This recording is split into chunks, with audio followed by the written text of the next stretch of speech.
Mais um vídeo iniciando. Esse tem por tema a lamentável falta de ética e moral na atualidade. Agradeço a todos vocês que têm assistido os meus vídeos, têm se inscrito em meu canal e agradeço a Deus pela realização deste trabalho. Os momentos vividos no mundo provocam impactos na sociedade de forma geral. E diversas abordagens têm sido realizadas para se compreender o cenário atual. Este cenário atual certamente não nos agrada nem um pouco. Não estamos satisfeitos ou felizes com a sociedade em que estamos inseridos. Por que isso acontece? Allan Kardec, o codificador da doutrina espírita, ele não empregou a palavra ética, mas o conceito e o objeto desta palavra estão implícitos em O Livro dos Espíritos, que veio ao mundo no ano de 1857, e está também no livro O Evangelho segundo o Espiritismo, que foi lançado no ano de 1864. Portanto, bastante tempo já. No livro inaugural do Espiritismo, o codificador analisa as leis morais. E na introdução de O Evangelho segundo o Espiritismo, ele define o ensino moral como o objetivo da obra. A ética cristã está fundamentada nos ensinamentos de Jesus, que estão sintetizados na regra de ouro, em que ele diz assim: tudo o que vos quereis que os homens vos façam, fazei-lo também vós. Anotado por Mateus. Em memoráveis epístolas ou cartas, Paulo de Tarso, o grande divulgador dos ensinamentos do cristianismo primitivo, divulgador, e colocou mãos à obra. Ele vivenciou aquilo que ensinava. E Paulo definiu diretrizes de ordem comportamental, onde podemos destacar alguns versículos, algumas frases, que as usaremos para todo o sempre também, porque são extraordinárias.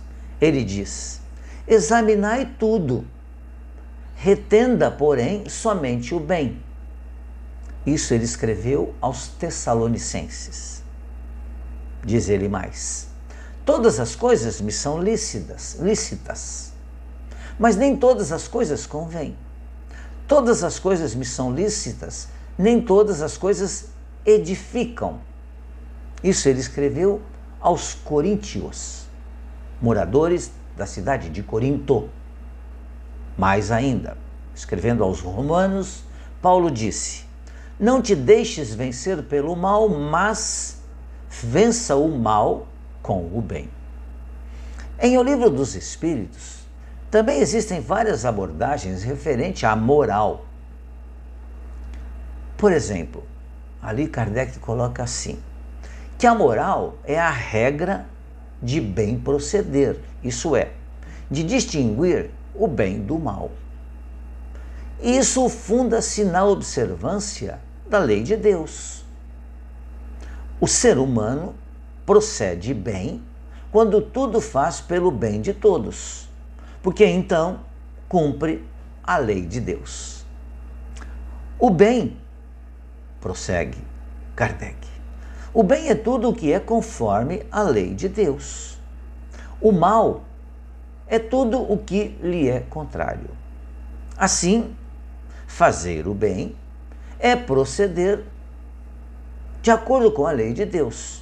Fazer o mal, naturalmente, é infringi-la, é infringir a lei de Deus. A ética espírita, ela baseia-se nas morais de Jesus e na busca do conhecimento da verdade. E busca o conhecimento da verdade. Está definido também no livro inicial de Allan Kardec, o Livro dos Espíritos. Ao examinar a lei de Deus no tocante ao bem e o mal, e ao apresentá-la subdividida em várias leis. Para Allan Kardec, a justiça, o amor e a caridade é a lei. É a lei mais importante por ser aquela lei que faculta ao homem adiantar-se mais na vida espiritual, visto que ela resume todas as outras. Lei de justiça, amor e caridade. Pois é uma lei que se funda, isso é muito importante também, é uma lei que se funda na certeza do futuro.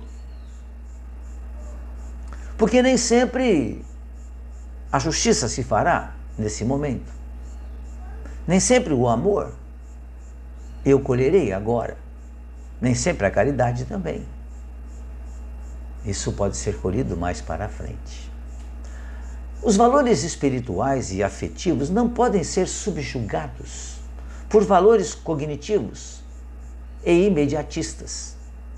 O Espírito Emmanuel, em Psicografia de Chico Xavier, faz um valioso apontamento sintético, usando a seguinte frase: que o sentimento e a sabedoria são as duas asas com que a alma se elevará para a perfeição infinita.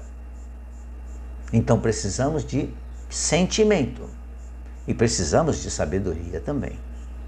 Essas colocações espirituais e espíritas oferecem-nos parâmetros para se definir o que é lícito e conveniente, o que atende aos objetivos do bem, ou seja, o que é moralmente compatível com os ensinos de Jesus e os princípios do Espiritismo.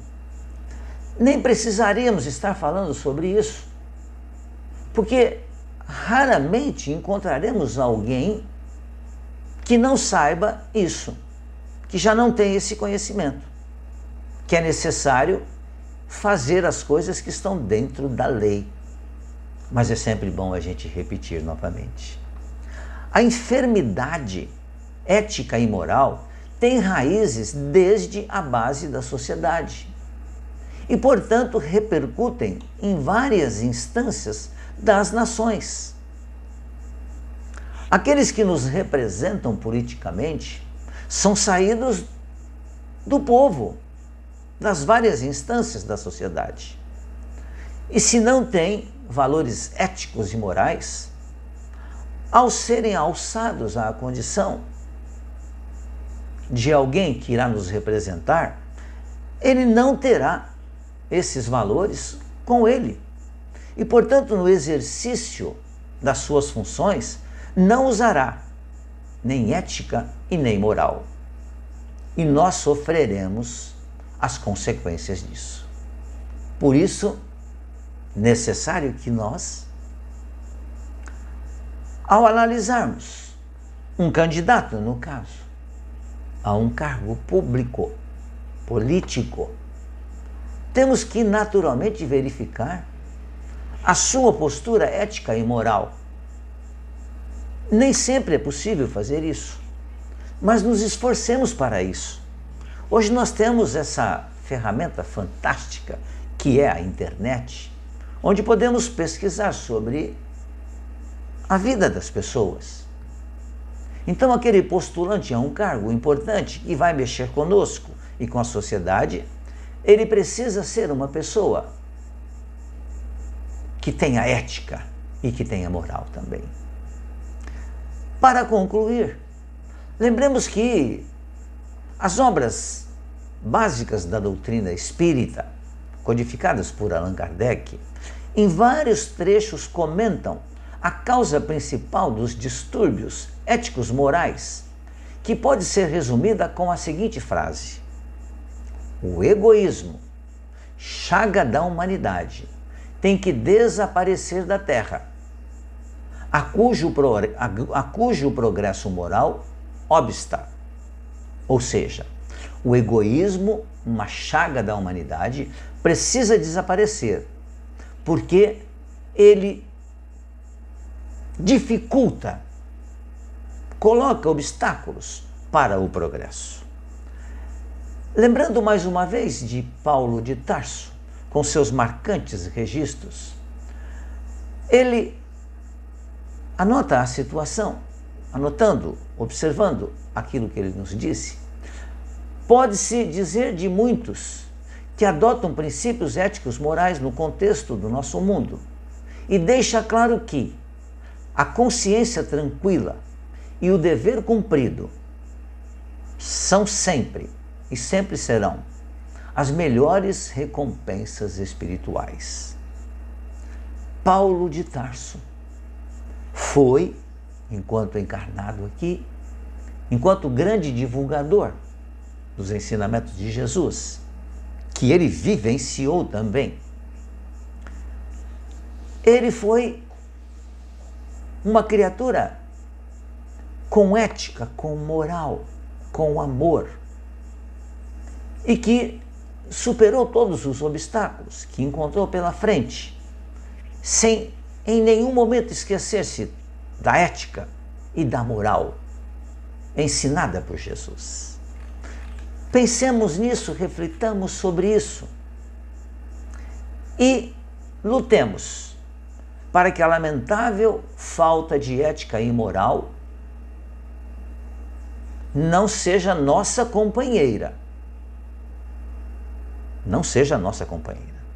E que a gente lute para que ela desapareça da sociedade.